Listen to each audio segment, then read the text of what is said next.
Quit playing with me, girl. Bend over, let me see it. You want a real eater? I can be it. New song I'm working on. That's a Danny Brown song. It's not a Danny. It's not a Danny Brown it's song. I Will. It's a Danny Brown song. His name is Danny Brown, not Will, but will.i.am.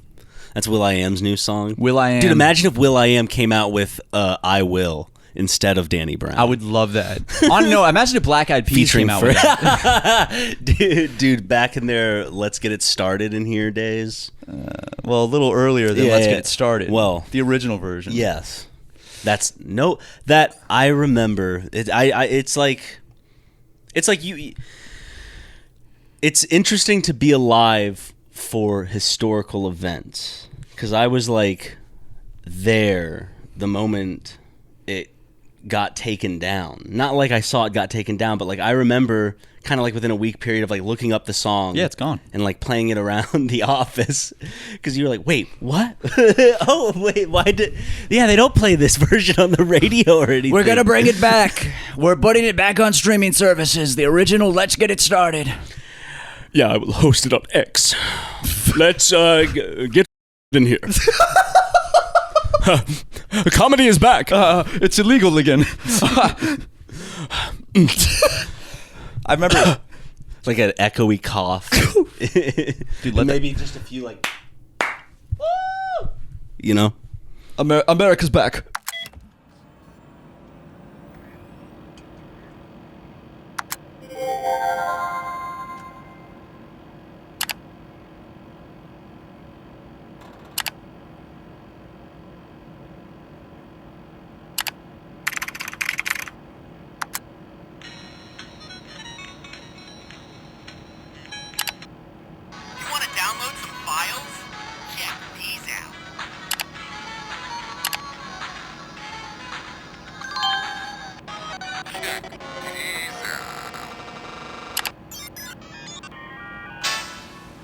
Will you be at the gates of heaven? Congratulations, you won! Alert! 今天恢复你美丽的 Boston。Why are you reaching in your pants? Are you touching your gonads? Matt has no mic in his hand. I mean, you're obligated during the podcast to have a microphone in your hand, but your hand's in your pants. In fact, probably from your forearm. Ryan, I ate stuck. My arm is stuck. I need help. Look, I feel like if I keep helping you out of these situations, you're never gonna learn to get out of them yourself. This is a learning lesson. Yeah, it's really stuck, dude. Luke, cut to the commercial. It's time to talk about Cash App, yay! When you get the Cash App card, not only do you get access to a ton of perks and benefits like exclusive early access to nationwide concert pre-sales or discounts on popular brands, but you also have extra security with the power to instantly lock or unlock your card right from your phone in just one tap. If a suspicious transaction pops up on your card, Cash App has your back by automatically declining the purchase and sending you a heads up to confirm if it's you or not. Behind the scenes, you can rest assured knowing your account balance is protected by 24/7 fraud monitoring. Spend with peace of mind today and order a Cash App card in the app or at cash.app/card. We love using our Cash App card. It's so fun and it keeps us responsible. Plus, it's super secure and makes us feel safe. And it's fun. For a limited time, new Cash App customers can earn $10 if they use code SECURE10 in their profile at sign up and send $5 to a friend within 14 days. Terms apply. Cash App is a financial services platform, not a bank. Banking services provided by Cash App's bank partner. Prepaid debit cards issued by Sutton Bank, member FDIC. Discounts provided by Cash App, a Block Incorporated brand. Visit cash.app/legal/podcast for full disclosures. Are you tired of taking edibles that taste like lawn clippings and have you go, did I even take an edible? Well, a little company called Ʞᴜ makes THC that's, pretty epic. Now, Matt and I love our THC. And not only that, we love THC from Ʞᴜ. If you're 21 years or older, then guess what? You can grab 30% off your first order plus free shipping. Only with code SuperMega at Ʞᴜcloud.co. That's code SuperMega at Ʞᴜcloud.co for 30% off your first purchase plus free shipping. Also, fill out the quick survey to help support the show. And remember, please enjoy responsibly. Big old thank you and shout out to Ʞᴜcloud for sponsoring the show. Mwah. There we go. Ow! Nothing like a little commercial break can't fix. How you doing today, Matthew Watson? I'm doing all right, man. Actually, no, I'm doing You got some good fantastic. sleep, you told me. I think so. You said, I feel so rested and restful, and I feel positive, like I can take the day on. You said, I feel like I can blow someone's brains out. You're so confident, is what you told me. Well, it's a metaphor. In the middle of Times Square, you said. I'm just playing around. And then you said, my fans would still support me. I could blow someone's brains out in Times Square, you said. And the Megheads will have my back. Yeah, dude. I mean, just because I joke about something off camera doesn't mean you have to go and blab about it to the... This is blabbing. It's a podcast. We talk. I'm just talking. Well,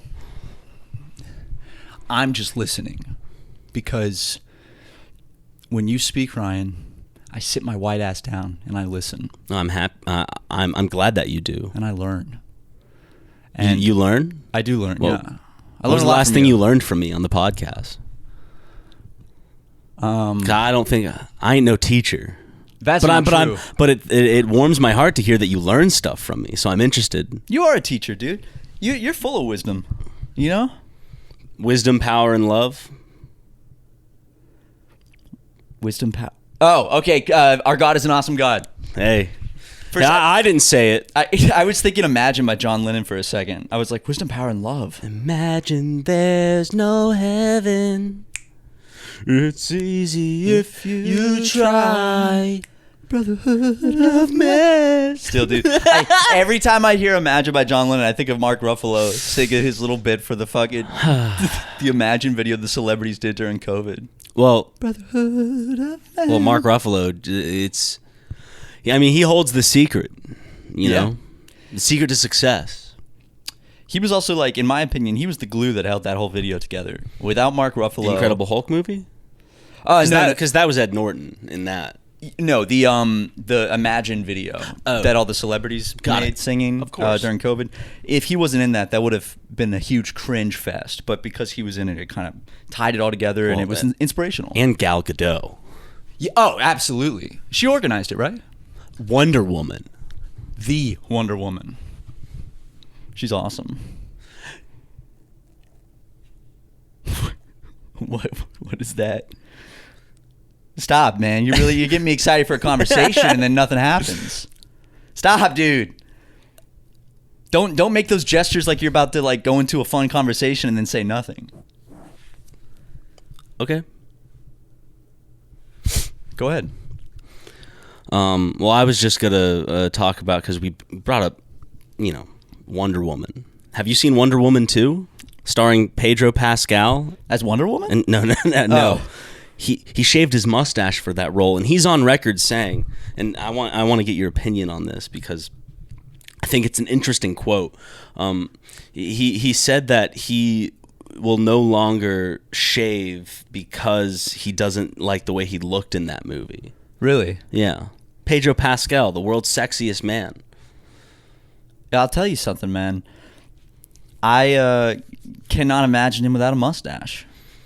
It just goes to show Does it that look weird? Even the sexiest of men can be down sometimes. Yeah, they can. They can be down for some fun stuff, if you catch my drift. Sex. Yeah, gay I got sex, it. Yeah, right? I got that. Yeah. Oh, okay. I wasn't sure if it was clocking to you. No, it was clocking to me. Okay. But Pedro Pascal, Pedro P. He if we mispronounce it, it's not a racist dog whistle. It's not like an intentional racist dog whistle. So Pedro Pascal Pascal.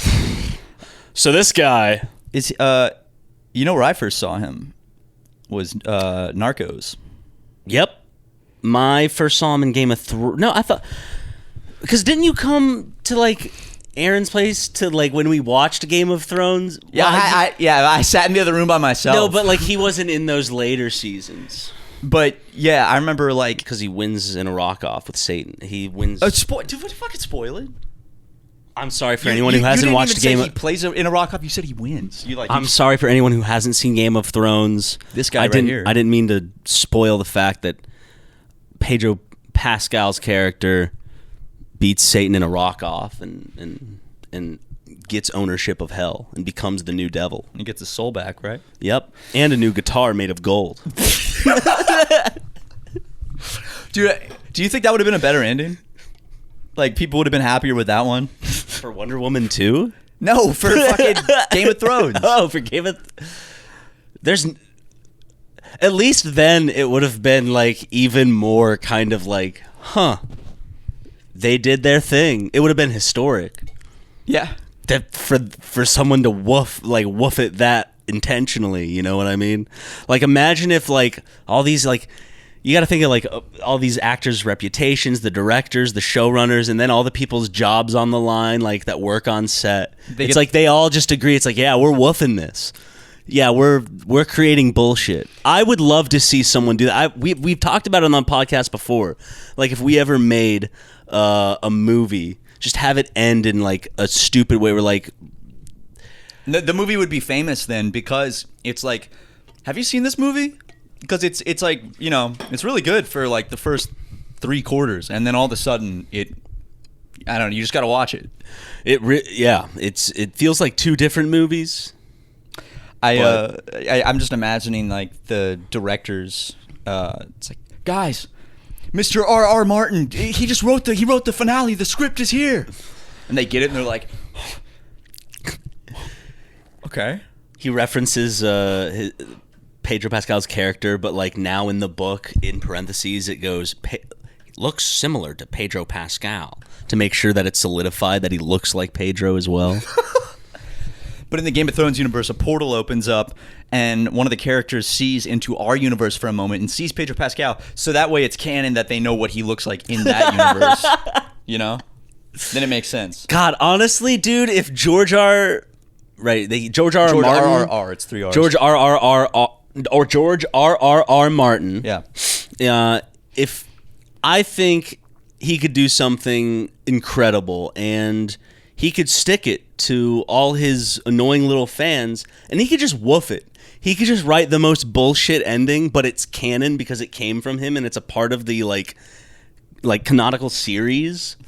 I think that would earn a little bit of respect back. I because it just sucks that he's probably not going to finish this beloved, long-lasting series for a large portion of like the fantasy fan base. So at least give them a bullshit ending that they can laugh and maybe have some sort of, can you believe that happened? You know? It would go down in history. Like everyone would, you know, kind of like with the Sopranos ending. It'd be one of those things where everyone, you know, 20 years later, 30 years later is still talking about it. Everyone remembers. Okay, can I pitch you another Sopranos ending? Yeah. And tell me what you think instead. Okay. So they're at the diner. He goes and uses the restroom. Onion rings? Sure, yeah. Okay. He goes and uses the restroom real quick. He comes back out. He slips on a banana peel. Mid-slip, cut to black. Last thing like the whoop sound is like as it's cutting the black. Yeah, it cuts the whoop. It cuts the whoop off. Like whoop. That would be fucking incredible. Sopranos spoilers, by the way. Holy shit, man! I'll tell you, people were not happy Well, some people were not happy with the way Sopranos ended. I fucking loved it. I know how it ends, but I've never seen the series, so I knew how it ended before I started the show, Yeah. too, because I saw it on YouTube. just a famous ending. It's very famous. Luke, I am your father, or whatever the fuck. That's not the actual quote, or whatever, you know. I think he says Luke.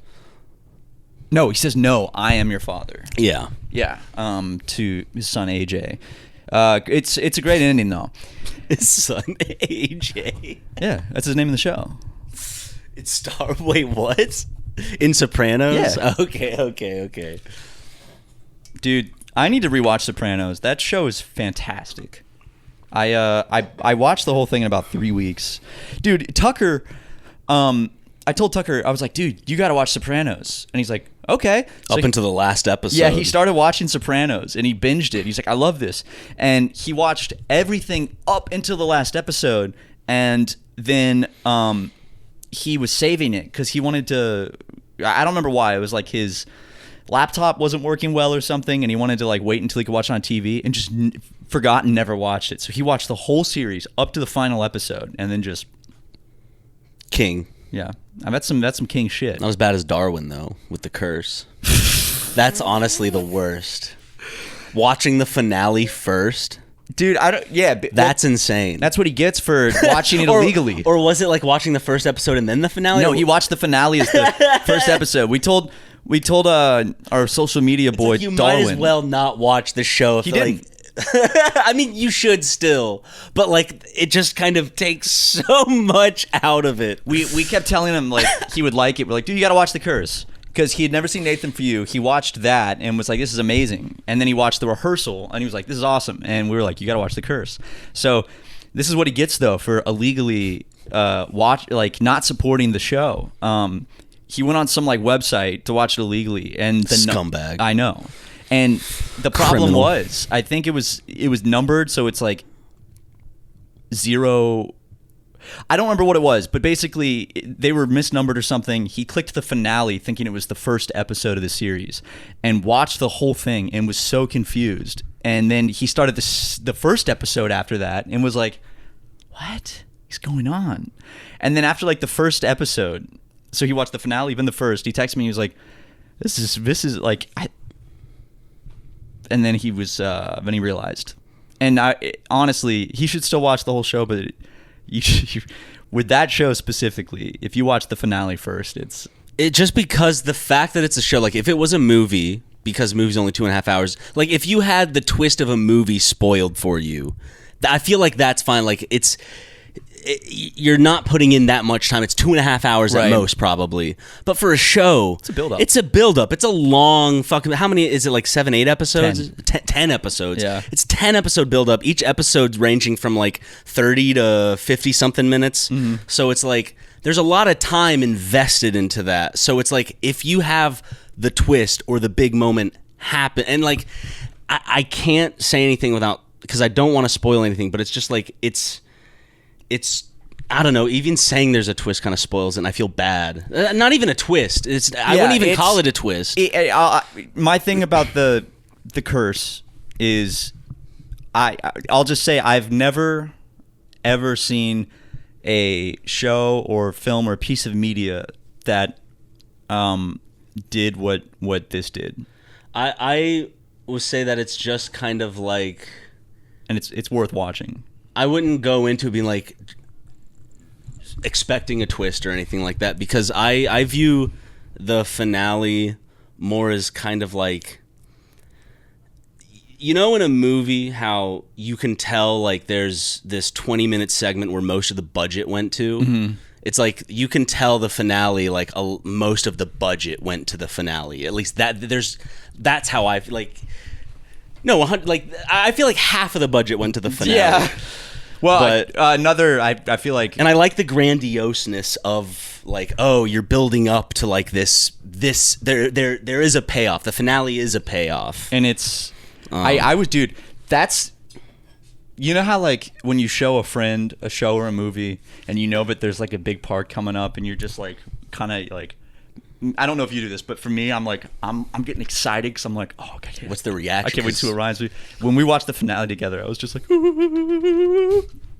And then I remember you were just like, What the fuck? Dude, I went deep down into kind of like interpretations of it and all that, just because like I was interested because upon first watch, like, you know, the themes of the show are there and have carried through from beginning to end, but it's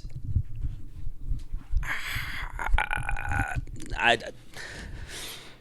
don't want to even have a spoiler section of this podcast, so like it's hard to. It feels wrong to spoil that show. Yeah, I don't.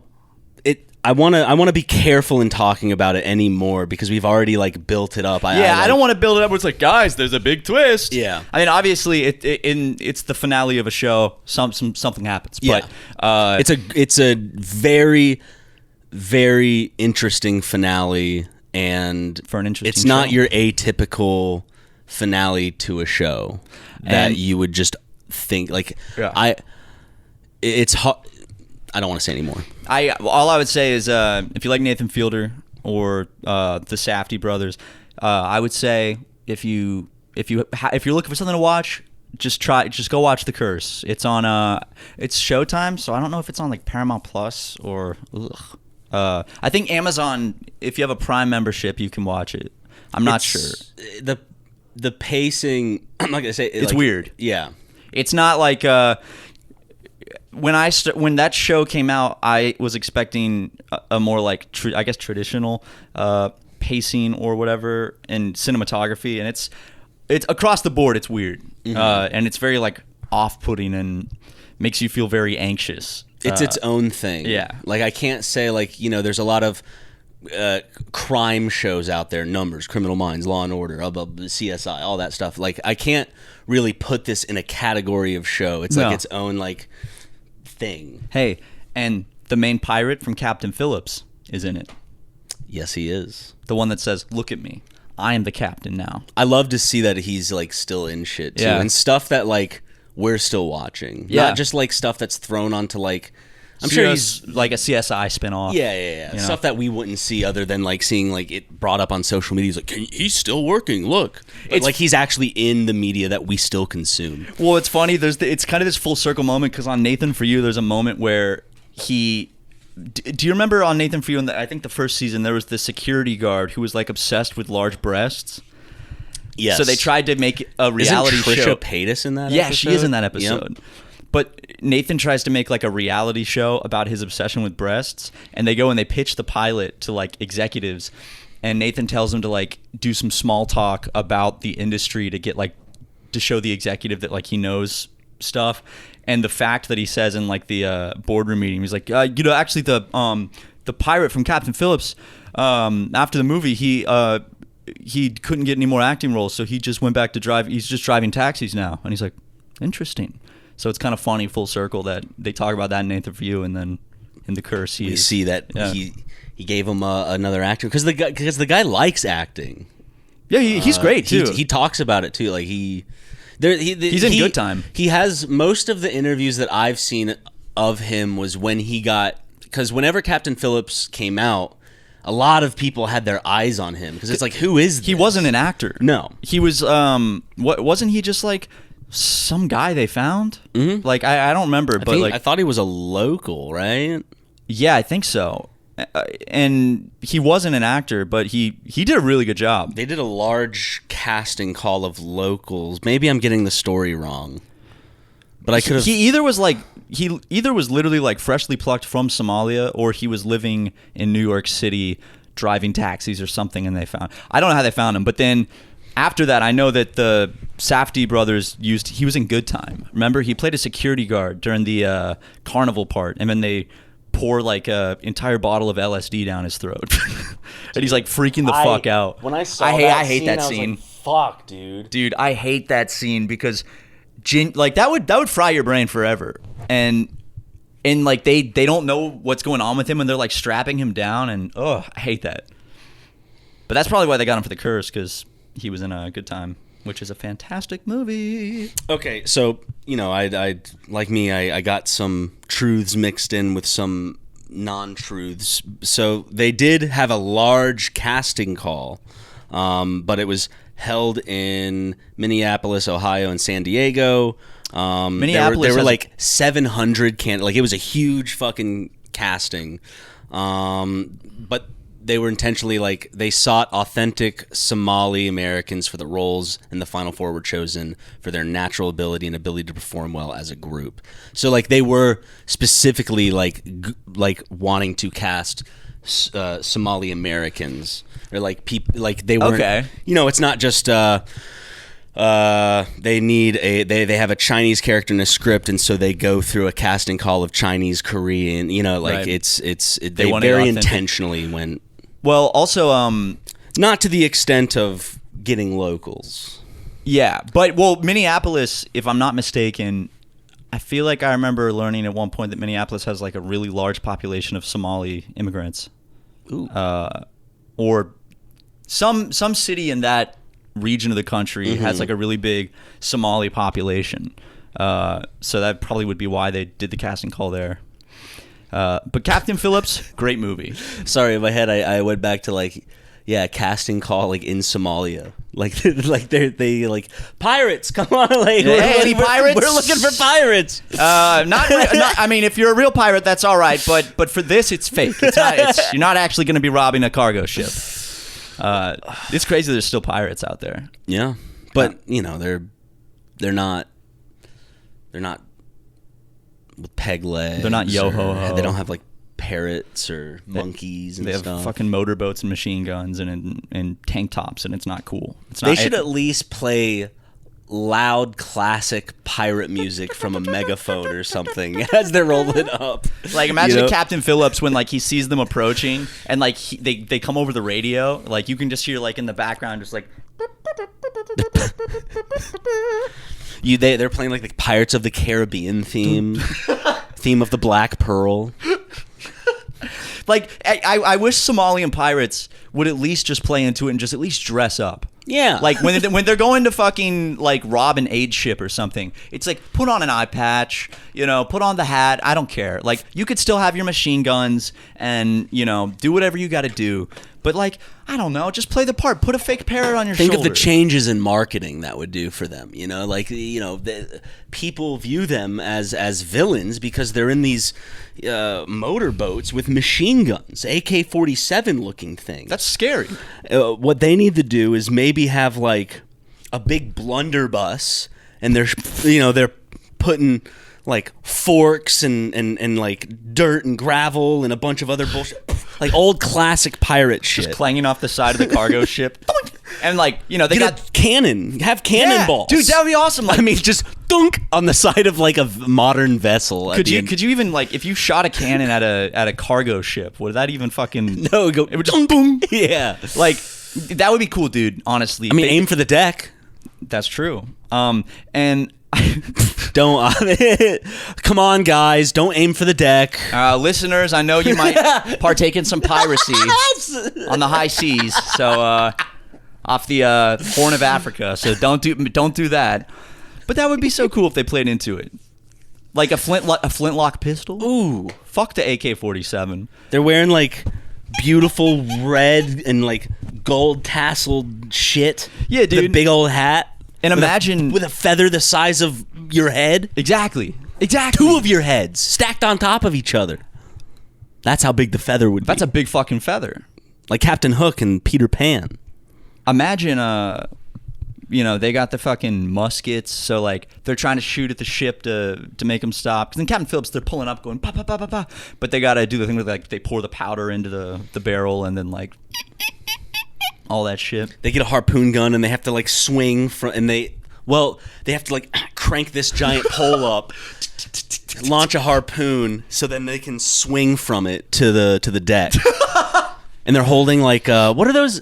Not scimitars. What are those swords called? That's like scimitar, Arabian yeah. swords. The one that's curved. yeah, It's a yeah, scimitar, okay. yeah. They have like scimitars and stuff. Honestly, man, like if there's any Somali pirates listening, take note. Because I'll be honest too, if I was You show up in the news more often. yeah, and if I was the captain of like a Maersk, you know, cargo ship, if I see a motorboat coming up with modern pirates, I'm gonna be like, oh no, these guys are gonna kill me. I'm scared.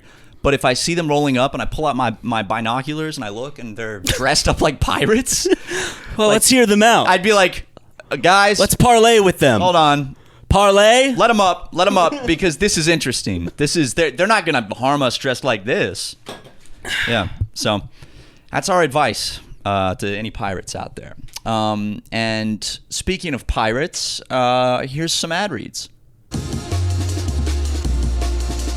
It's time to talk about Cash App. Yay! Oh, sorry, just got a text from my dad. When you get the Cash App card, not only do you get access to a ton of perks and benefits like exclusive early access to nationwide concert pre-sales or discounts on popular brands, but you also have extra security with the power to instantly lock or unlock your card right from your phone in just one tap. If a suspicious transaction pops up on your card, Cash App has your back by automatically declining the purchase and sending you a heads up to confirm if it's you or not. Behind the scenes, you can rest assured knowing your account balance is protected by 24/7 fraud monitoring. Spend with peace of mind today and order a Cash App card in the app or at cash.app/card. Wow, that's some good stuff. Dang, Mom and Dad truly know what's up with Cash App. Well, not just them. Ryan and Matt do as well. We love using our Cash App card. It's so fun and it keeps us responsible. Plus, it's super secure and makes us feel safe. And it's fun. OG Willikers, I just got a text from Graham. She says, for a limited time, new Cash App customers can earn $10 if they use code SECURE10 in their profile at sign-up and send $5 to a friend within 14 days. Terms apply. Cash App is a financial services platform, not a bank. Banking services provided by Cash App's bank partner. Prepaid debit cards issued by Sutton Bank, member FDIC. Discounts provided by Cash App, a Block Incorporated brand. Visit cash.app/legal/podcast for full disclosures. Thanks for listening to my family rant and rave about Cash App. I hope you have a beautiful day.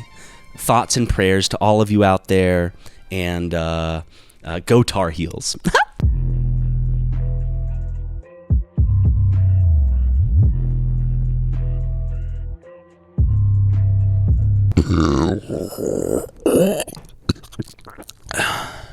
How did that sound in high quality? Do you think some people clicked off? Yeah, probably, dude. Because I mean, fuck, dude. I'm over here. People were hanging by a thread just from the first part of this podcast. They're like, pirates? Fucking, like, this is crazy. That from over here, I didn't even hear it in high quality, and that upset me. I just think that we have such high quality equipment that we should be using it to the advantage of capturing high quality sound. That's other than just our voices. You know. No, I actually agree with you. I actually take back what I said about that bothering me, because Can we get better ones of these too? Of the mic flags? Yeah, absolutely. Well, you can take it off if you want. Can they be like the news broadcaster ones where sometimes they're like puffy and foam? Puffy and foam. Don't they have some ones that are like made out of foam, where it's not like wood? Oh, you mean where it's I know what you mean. It's not foam in the way I'm thinking of foam. It's like the outside's smooth, right? Yeah. Squishy, almost like a stress ball. Yeah. I know what you're talking about. Yeah. Yeah, we could probably get those made. Do you want to take these off? Because you know what I noticed? Every day we record the podcast, always later in the day, I notice I have a huge red mark on my knuckle. Look, yeah. See? You see that? Because it's just sharp. It is? Yeah. Yeah, I'm taking it off. Goodbye. Look how freeing this is. I like this. Holy shit, dude. This feels so much better. We felt like, I feel free. May I just say, we just took the boxes, the SuperMega boxes off. What are they called? They're called mic flags. So for audio listeners, like news microphones, how they have underneath the part where you speak into the mic, they have the box that has like the logo of the news station or whatever. We have those with our logo on it, but they're very sharp around the edges and very sharp. Like I have red marks on my finger and it hurts. It chafes me. And this feels fucking free. Dude, these mics also, like having this much room just to hold, like to squeeze this much of the shaft, it's fucking awesome. No, Ryan, put the pop. No, put that back on. Make me pussy. Actually, I'll take my pop filter off too. Get fucked. No more pussy. Pop filter for me. Motherfucker. So, you want to talk about some shit. Okay, that's Dude, look at the waveforms. y'all are hurting our ears. I'm not watching this anymore. Fuck. Have you thought maybe the views are lower just because We keep over running time, people off. just every time we do some heinous shit on this show, 3, 4, 5 people go, all right, I'm done with this show. And then over time, it just adds up. Yeah, but I think it more has to do with our opinions of the European Union. But we'll get into that in the after show. Dude, Yeah, I can't we get- better. I can't get over how good this feels to like hold the. No, like without my skin kind of being like scratched slightly. And just having this much space to like grip. It's like it would be like if your penis was suddenly extended by like 2 or 3 inches and then you held it in your hand for the first time, right? That would feel amazing. Yes. So it's kind of like that. We're less than a week out from Ghost of Joseph? Yote.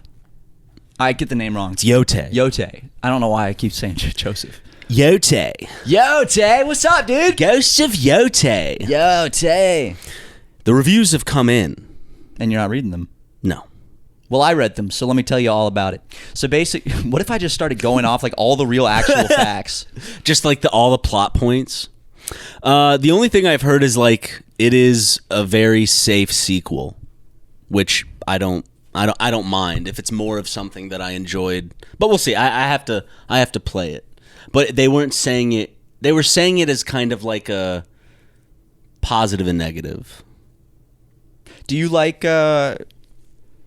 Do you prefer? I guess in sequels, or it doesn't have to be sequels. But do you prefer a safe thing versus a risky thing? If you get like The Curse, for example, very risky. That was not a safe way to end a show, and I don't even know how they pitched that to the network, because that is such a not safe way to end a show. I think definitely risk, because that promotes innovation, and you always want to see innovation in the stuff that you like consume or enjoy. Well, at least I do. But it is risky though, because You know? it can be. I agree. I like risk more than the safe, bets. But I think, Sometimes risks suck too. Yeah. Like sometimes they just fall flat. But whatever. what's an example of when that's happened? I'm trying to think. For me, there was this movie that, and like I'm not saying it's awful, but there was this movie that came out. It was a comedy. It was about like the turn of the century and electronics in the year 2000. Y2K?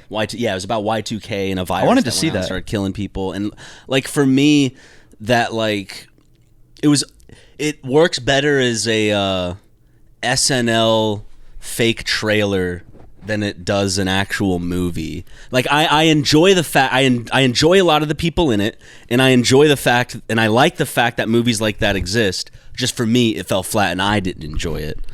But yeah, it has Kyle Mooney in it as well. Yeah, I like him. and he's funny. It has I can't remember the actor's name. He's from It. He plays the main kid in It. Yeah, I know who you're talking about. And then they have, I'm so bad with like the new generation of actors' name. The one who played Snow White in the bad Disney live action, where they made like a bunch of dwarf CG monsters, little monstrosities. They made minions out of dwarves. The overusage of CG it really pisses me off.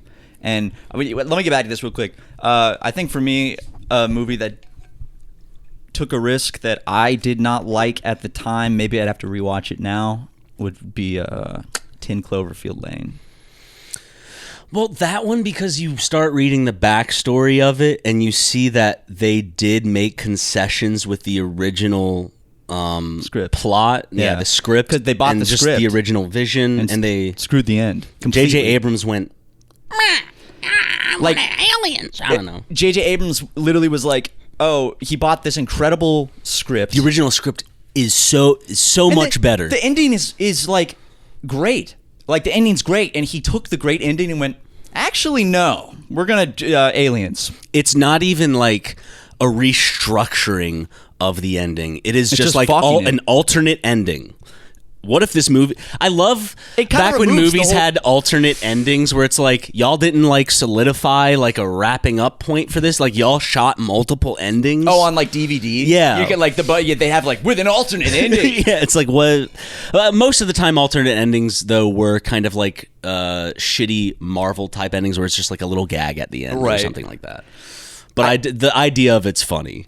I think that one of the things that upsets me the most about like modern movies is the overusage of CG when it like for things that don't need to be CG, and they do it because it's cheaper, I guess, which in my mind is kind of crazy because I feel like maybe it is really cheap. I don't know, but there's a lot of stuff that you can always tell when something's CG. Like Yeah. we're still in 2025 with how good everything is. We're still not quite there where, unless it's for like a movie with a insane budget, you could still tell something's CG, even though Or like even the if it looks people good. took the time with pre-production to like plan out Right. things and I think of like, it has not. It's aged kind of all right, but like I think of Peter Jackson in the early Lord of the Rings or Spielberg with Jurassic Park in the 90s where they were implementing CGI to kind of uplift Right. the practical effects that were used, which is always, and I think a lot of people, you probably agree, is like the best way of CGI to be used. It shouldn't be used as like an excuse to not support artisans and like have pre-production time because now movies need to be made quick and fast. It's cheap. It's and, cheaper. CG's. It's like, oh, instead of having to do some hard shit on set with some practical stuff or whatever, we'll just have these guys just make it. Figure it out in post. Yeah, and it can look really good, but you could still tell it's CG, Mm-hmm. and that always takes me out of it. There's this like Netflix has this on like all of their content. There's this like digital glossy cleanliness to this new age of like film.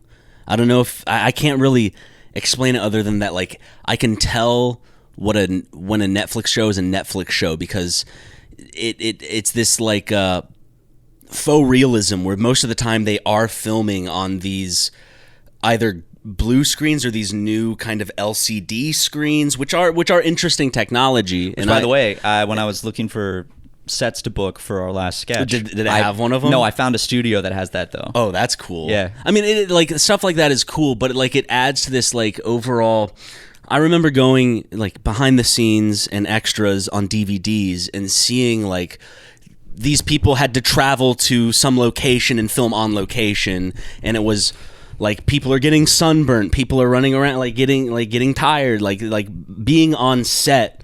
Depending on sometimes it was like in a desert location, sometimes they're filming in the fucking cold and everyone's freezing. But not to say that people need to suffer, but there was this kind of like environmental this environmental aspect to filming on location that's lost a lot these days, to where it just feels you can feel the fakeness through the screen. Yeah, and I don't want to sound like a film bro or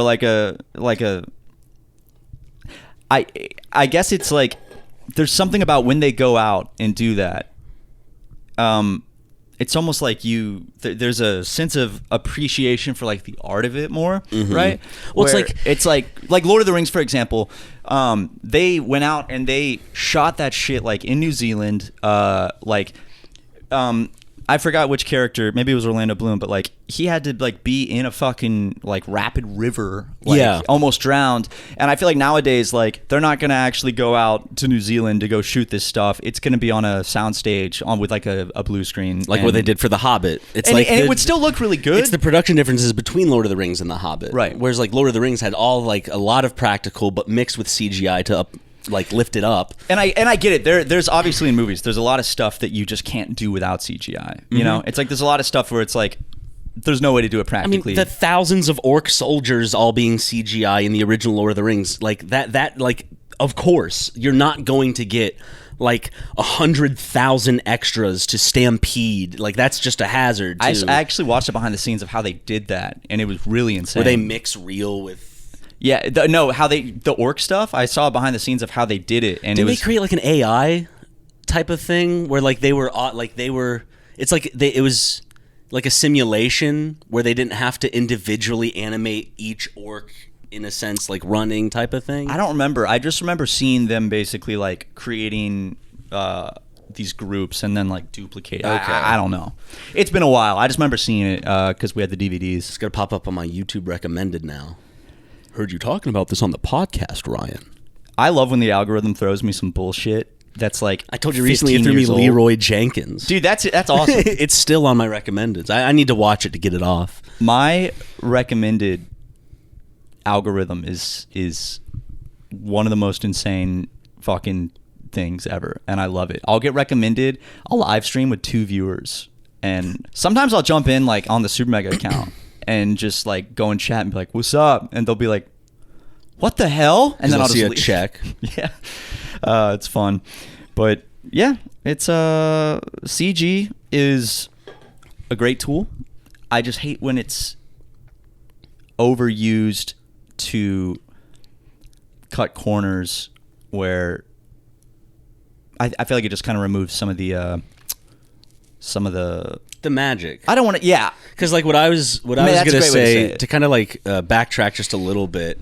For me, why I personally find going on location and stuff magical is because it's what we did as kids with our little video cameras with our friends. Yes. We went out into the woods.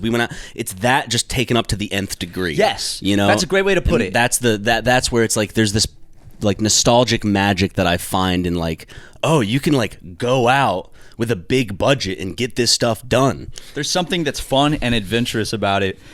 And I know that like I guess this is us speaking from our own like having fun making things, and I guess on a corporate scale it's different, but at the same time there are people on all these movies that do have passion and do actually care about it. You know, like even movies that are, you know, pretty corporately like funneled down into the final project. It mostly comes down to the big wigs. Yeah, I feel like there are always still people that really do genuinely care about what they're making, and they want it to be as good as possible. Which is heartbreaking because so many like artisan jobs in filmmaking are now kind of like getting left behind. Right. Like I think there's this thing where it's like Hollywood doesn't have too many good wigs anymore. Like there's no good like there's not as many like artisan like wig makers and stuff like that. Well, I guess that's funny because it's like the necessity has gone down because of CG probably, and back in I don't know the 90s or early 2000s, they weren't going to CG anyone's hair. Think of all the fun wigs actors had in like early, like I think like for me, I'm instantly of course thinking of I can't remember the director's name, but it's the Brad Pitt and Gary Oldman Dracula movie where it's like Dracula has this very ornate get up. There's a Brad Pitt Gary Oldman Dracula movie, or maybe I don't know if Brad Pitt's in it, but Gary Book of Eli, where Brad Pitt's blind. Dude, the twist at the end of Book of Eli. I watched that at my friend Christian's house in like 8th grade. But like Gary Oldman in this type of shit. Yeah, dude, I love that hairstyle. You know, like, I told you that's fucking like that's a good wig, dude. I really want to do a short film with you. I told you where it's like with the facial prosthetics that kind of look like the Max Headroom shit, and I want like the hair to be crazy and like the facial features, but all practical. Mm-hmm. And hair like that. That's fucking awesome. I would love just a character to have hair like that. Absolutely. There's just so many interesting, and not to say that like, I mean, this is not a conversation about there's nothing interesting being released. We just had a whole conversation about The Curse, which came out this year. Yeah, there's tons of great stuff still being made. I guess I'm saying more from I'm speaking more from a like a fan of watching stuff. Yeah, fan of movies, and from a big budget corporate standpoint, right? Because like for the movie studios, like the big ones, I watched Wonka recently, and I still haven't seen it. I will get into this and it's actually Wonka's the reason I kind of thought of this in the first place. So after this little commercial break, I'm gonna talk about Wonka. Enjoy. Are you tired of taking edibles that taste like lawn clippings and have you go, did I even take an edible? Well, a little company called IndaCloud makes THC that's pretty epic. And by epic, I mean it's legal, it's delicious, and it actually does its job. IndaCloud isn't just another cannabis brand, it's an online dispensary. Fully legal, by the way. Put it in all caps, Luke. L-E-G-U-L. Legal. They've sold over 10 million gummies, mountains of flour, and other THC products. They are a hit. And don't worry, all the products are tested in DEA-certified laboratories. And it ships straight to your door. There's no sketchy dispensary runs, and you actually know exactly what you're getting. Now, Matt and I love our THC. And not only that, we love THC from IndaCloud. The gummies are delicious, the flower is magnificent and beautiful, and might I say, it's super fun. It's federally legal THC made simple. Let me just say this for the people in the back. If specifically flower is your thing, they do $70 ounces all year round. Pretty sweet. If you're 21 years or older, then guess what? You can grab 30% off your first order plus free shipping. Only with code SuperMega at indacloud.co. That's code SuperMega at indacloud.co for 30% off your first purchase plus free shipping. Also, fill out the quick survey to help support the show. And remember, please enjoy responsibly. Big old thank you and shout out to IndaCloud for sponsoring the show. Mwah.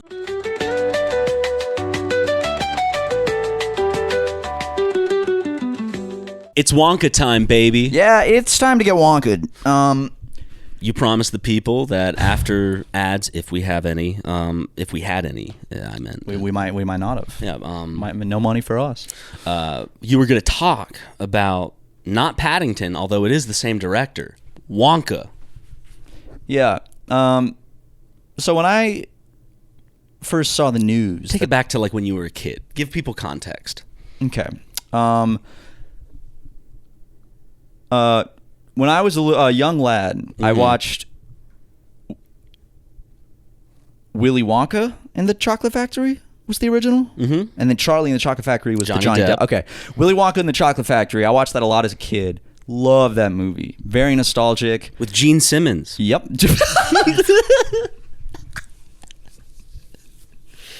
That would have been awesome, dude. That would have been fucking awesome. But yeah, I loved that movie. Very special place in my heart.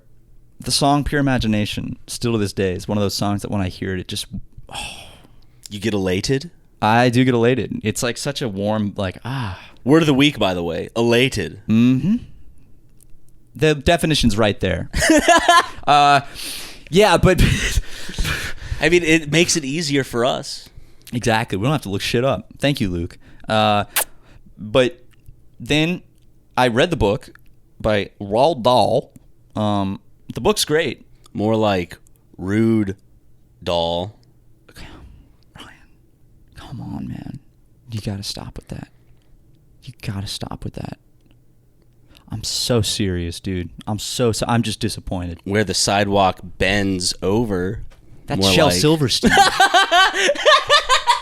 By the way, I know you're gonna say he looks creepy. He does look terrifying, dude. You always have to be like, that creepy bitch. No, there's nothing creepy. Like, he's not a creep. I love Shel Silverstein. He was an incredible human being. But the pictures of him, like on the back of his book, like just Luke, put it up. It's just kind of scary. I will say he does look like a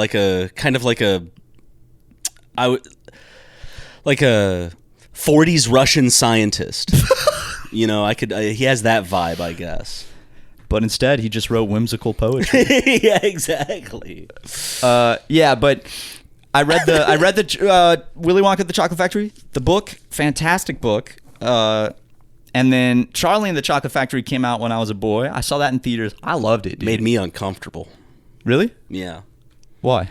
Because the Willy Wonka in that movie, to me, He's when I was too femme? watching it, no, he was just kind of like, I know that there's a shared similarity between the Wonkas having like ulterior motives and kind of like acting weird, but there was a difference where like in the original, the portrayal of Willy Wonka, there was still like a warmness and fun, like this was a real person. Like even when he got angry, it was scary because it felt like your dad or uncle or someone of a authority figure that it's like, oh, this person who I thought was nice is like, this is weird. Because he's sweet. Yeah, he's warm and sweet, but then when he's angry, Yeah. you're not going to like him when he's angry. No. But then in like with in Charlie and the Chocolate Factory, my vibes as a kid, I guess, of the betrayal was just like, it just seemed like there was something truly mentally unwell about like this man. Dude, I couldn't say it any better. Like in a weird way. Like yes, in the original he is like crazy and cuckoo. He's kooky. But like, right? yeah, there's but still in the second this one, he's warmness. like, he's struggling with a mental illness. It's like if I took my kid to that factory, my hands would be on their shoulders, and they would be like with me, next to me at all times. Like, ooh, what's that?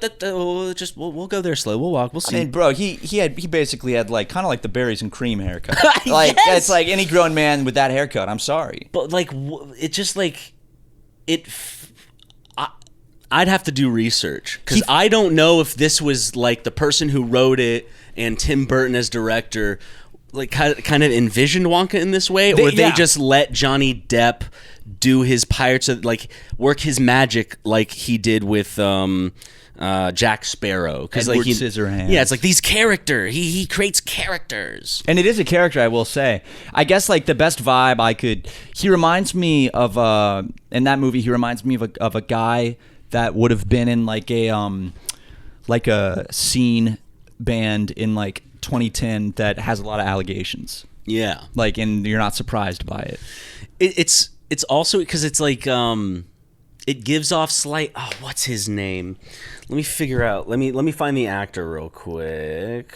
He's in Back to the Future. I just watched that the other night. And he was also in this movie. Jamie Foxx. No. He was in this movie where he like controls rats. Crispin Glover. Yeah, like I love Crispin Glover. Me too, but he gives off Crispin Glover energy, and particularly Crispin Glover in like kind of like his facetiousness, and like maybe in some ways deservedly so, but his facetiousness when talking about like the Back to the Future and stuff like that.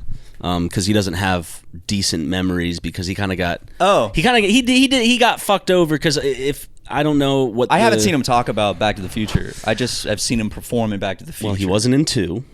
Oh, he wasn't? No. I actually was about to watch the they sequel. Did a model of his face and like printed it out and put it over another actor and used his likeness. So like he does have like he does have probable cause for being pissed. But like but you know how like when people are mad about something, they'll have like this like no, but it's good like vibe to it, but it's not good. Yeah, sure. That's what Willy Wonka. That's Willy Wonka's vibe in Charlie and the Chocolate Factory. It's like we're all happy here. It's like, but are y'all? Like even the Oompa Loompas seem like a little more miserable and less. Like it seems like they're in on something like nefarious with him. Yeah. And like in that movie, Johnny Depp's character, like he's the type of person that like I would not want to have a firearm. They're gonna subpoena Willy Wonka in Charlie and the Chocolate Factory. 100%. He's involved in something. He might have flown on a plane or two. Yeah, I like. But did you hear Elon was on the list? I did. I saw that just released. Is Elon still coming? That was essentially the gist of it, Guys, right? is Elon still coming to the on the plane with us? To the island? Is he still coming? No, he didn't though. In 2014? In 2014. He didn't. So didn't he? Did he? I don't know what know. came of it. No, I keep telling not Diddy, it was Elon. Oh, okay. Yeah, but basically all this to get back to Wonka, all right? Cuz you wanted the backstory. Of course. Here we are at Wonka. When they first announced a new Wonka movie, I was excited. And then they said, "Oh, it's Timothy little Timmy T or C, sorry. Timmy C. Chalamet. It's Chalamet. And I like Timothy Chalamet. I do a lot. kind of have a. Sorry, I got to correct you because you just corrected me. It's Chalamet. I'm an idiot. You literally just corrected me. I know, but people say it wrong all the time. So I just thought like I should call. If you called me out, then I got to keep you. I got to in keep check. you, just as in check as Thank you do me. I appreciate. And I that. appreciate you keeping me in check, and I appreciate that you thanked me because I think we both. No, and I appreciate that you respect me enough to keep me in check as well, and that you appreciate when I keep you in check. I think it's healthy. Yeah. But Wonka, when they announced it, I was like, this is why him? This is ridiculous. And then when the first pictures came out, I was like, what? And I knew it was going to be not good. So I watched it, and the very first thing I noticed about it was so corny. And I mean, that it was intentionally corny. But like in a fun director of Paddington way. Or like a charming and endearing way, at least. You're talking about when you watched it, not your reaction of the trailers. No, this is the movie itself. Okay. It starts on like a ship, and Timmy. Are there opening credits? I don't think so. You know, very few movies do that. Yeah, they stopped doing that with like the credits in the beginning. Kind of sucks. People should get credit. More like sus. I think there's an imposter among us. But it starts on a ship, and you know, Timmy C is a theater kid at heart, and that he is. He does his little theater kid routine, and he sings, and it's not bad. I just think that he was not the right. I don't know. It feels. It just feels like Timothée Chalamet. Yeah. And it feels like. Okay, it feels like. Am I supposed to? I kind of wanted to laugh, and I'm like, but am I supposed to laugh at this, or is it trying to be like whimsical and serious, or is everyone who made this movie in on it against me? Yeah. Like, are they laughing at me for having to just sit through it? Like, is it that vibe? And the CG was like not bad, but it was very obviously CG, like the ship, like everything. And I was like, that's what made me think of it. And I was like, this would have done if this movie had more practical stuff. The whole movie was CG. Like, really? Everything was CG. Like, even like there's a part where they open up his first candy store, and it's kind of like the predecessor to the factory, where it has like hot chocolate river, like, and there's all the candy plants and everything, and like it's all CG. And I'm like, if that had been practical, it would have just felt a lot better, because you can tell it's CG. The budget went to, even if it looks good. There is this, like, with movies, and because we had this conversation with CGI, there's this, as we talked with The Curse, there's this theatricality of putting a large part of your budget in a specific thing or moment. And if that means like a big grandiose, like, kind of like set with this fountain, because like for me when I'm watching a movie, it's not like, oh, that's a cool looking fountain, gee willikers. It's like, how did they do that?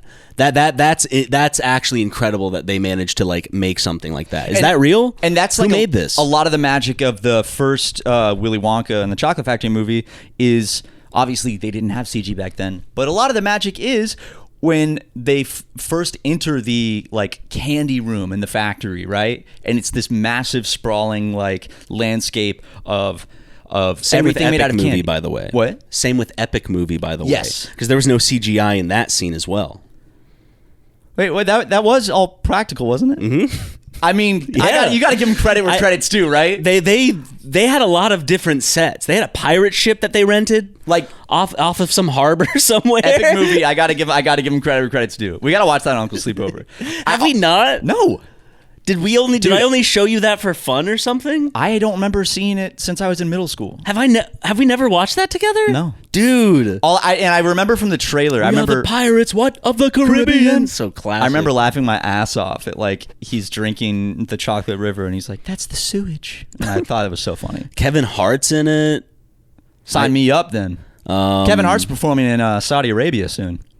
So is Bill Burr, dude. So is Gabriel Iglesias, aka Fluffy, and all I'm saying is, you and I could go vlog seeing Gabriel Iglesias in Saudi Arabia. we could, if we wanted to, we could do it. You're right. That is a possibility within. All right, I'm going by myself then, Ryan. That's a possibility within the realm of possibility. Ryan, what are the odds I have to fly to Saudi Arabia by myself and go see Ģebril Iglesias and go support a blood money regime? Yeah, which I guess no, I'm not going to throw anything out. Repeat after me.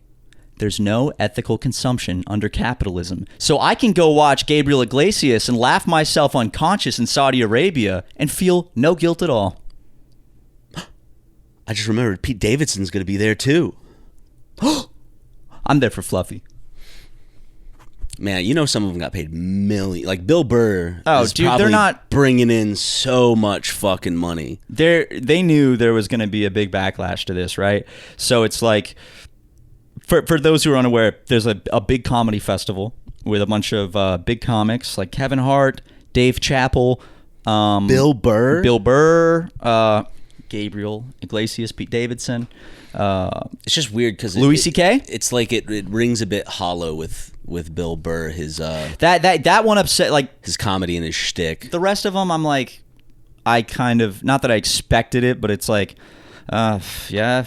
He goes on like all these talk surprise shows me. about like how evil billionaires are. At least I don't know. You know, maybe we'll get into the classic. You're taking him out of context, actually. But it's like the vibe that I got from him was like he was kind of just like fed up with billionaires, fed up with their selfishness, fed up with like kind of like how they can just treat the country as like some sort of online game playpen for them. And Saudi Arabia is like a perfect example of billionaires. The dial's cranked to 10. Just going nuts. And Oligarchs be crazy. Yeah. Like the Saudi, the royal family, woo, so that's some money. Now, if they sent me a Maserati to stop talking about, them. Okay. And they sent me a punch buggy, used. So I said if they sent me a Maserati to stop talking about them, who knows? Maybe I'd stop talking about them. Well, they did send me a yellow punch buggy. And you're still talking about them. Well, it felt almost like an insult. Tit for tat. Okay. But I'll tell you that was in benefit of you. They hit you, you hit them back. Yeah. Take this, Saudi Arabia. I feel like Bill Burr would be I just feel like he would be the one that would be, like, I could already see the clip in my head of him talking about this fucking ridiculous comedy festival and all these comedians selling out and going to Saudi Arabia for all, like, this blood money regime. Because it's all the usual suspects of comedians you would expect. Yeah, like, they don't surprise me, but Bill Burr did surprise me. And Louis C.K., come on. No, like, I think there's someone else who surprised me. Dave Chappelle, I didn't expect that out of him. Is he going? Dave Chappelle, yeah, he was right next to the logo. Let me see. I don't even know what the comedy festival is called. Should we? I'll get Darwin to Photoshop you and me on there and get him to tweet it out. Cannot wait to perform. Okay, I'm going to the official website because I gotta see this lineup. Hey, Carlos Mencia's not doing it, right? Hold up. We got of the people I know. I don't know who Ben Hart is. No Mencia. We got Jeff Ross and friends. Dave Chappelle, Ģebril Iglesias, Fluffy. He's not fat. He's Aziz fluffy. Ansari. Yeah, a fellow South Carolinian. Kevin Hart. I don't know who a lot of these people are. Does he? Chris DiStefano. Dude, Chris D'Elia? No, Chris D'Elia, dude. DiStefano. I don't know who that is. I know Tom Segura. I know. Yeah, we know each other. Yeah, we're buds. Tom Segura. Joe Coy. He's from way back when. Dude, he had a movie. Dude, Brandon Wardell plays his son in a movie in Easter Sunday. Hannibal Buress. That doesn't surprise me. Did you know that? Did you see that? No, I didn't see that, but that kind of doesn't surprise me because remember there was that whole... Of course, Andrew Schultz in Flagrant Live. Like, no shit. Like, that's the most, like, of course on the list so far. Let me see. Okay, yeah, Andrew Schultz. Who else we got? Sebastian. Who the fuck Magnifico. It sounds like a and Andrew Santano and Bobby Lee from the Bad Friends podcast. Bobby Lee, baby. That doesn't surprise me. Bill Burr. Whitney Cummings. Doesn't surprise me. Jimmy Carr plus Louis C.K. Doesn't surprise me. Pete Davidson doesn't. Like, he doesn't, Mark Norman doesn't surprise me. I don't know who Russell Peters is. I don't know who Zarna Garg is. Chris Tucker! Chris Tucker surprises me. God damn it. After being on The Lolita Express. and The Mega Lolita Express. and the newscast where Kanye said George Bush doesn't care about black people. Him and Mike Myers were a part of that. That was Chris Tucker that it cuts back to? Where it goes, he like looks Dude, to the... because they had to throw that to him. He was not ready to go on the air. Why'd they throw it to... They should have just like, kind of like, gone to like a scenic But they just thing. throw it back to Chris Tucker. He's like... Dude, just to come back from that. literally the best part of that clip though, the best part of that clip is fucking Mike Myers' delayed reaction where he goes, He like looks to the side. Yeah. and then like he's debating if he should say something, and then it cuts. That is such like It's that's so one of good. the best moments. Show it, Luke. Show the clip. may end up being the most tragic loss of all. George Bush doesn't care about black people. Please call. In the past few days, Beautiful. Yeah. But anyway, if you want to see us perform live, we're going to be in Saudi Arabia at the beginning of October. Yeah, just support our GoFundMe for our private jet. All the supporters of the GoFundMe for the private jet are showing up on a list right now, scrolling. On screen. So thank you for all those supporters. We're looking to get the one with the jacuzzi, so we might put the price probably maybe another extra 100,000. Yeah, so the people... Because we need to be... My back hurts and we need to be loose to perform. Oh, yeah. And also, I'll be honest, dude. Flying economy to Saudi Arabia, no thank you. Been there, done that. Not doing that again. So the people that have the emojis by their names, those are the supporters of us that are donating extra so we can get the private jet with the jacuzzi for Ryan's bag. Or hot tub, because I think jacuzzi is the... Jacuzzi's a brand, yeah. So the bubbling... It could be a whirlpool. So the bubbling vat of water. The bubbling cauldron. And I wish like bathtub and shower and stuff like that was coined. Like you couldn't like use it publicly without threat of being sued. But if you guys want to support us, you can go to Patreon right now, and you can become a producer or an executive producer of this show. And watch a little extra, by the way, of this lovely little podcast. You get an extra slice of this episode. You can go and ad-free and early. You get to watch the show early every week. And we will be talking about the European Union in this members-only episode. We will. And if you're a producer, you also get stickers in the mail every month. Isn't that something? They're pretty cool stickers. Very cool stickers. Here's not one of them. And here's some...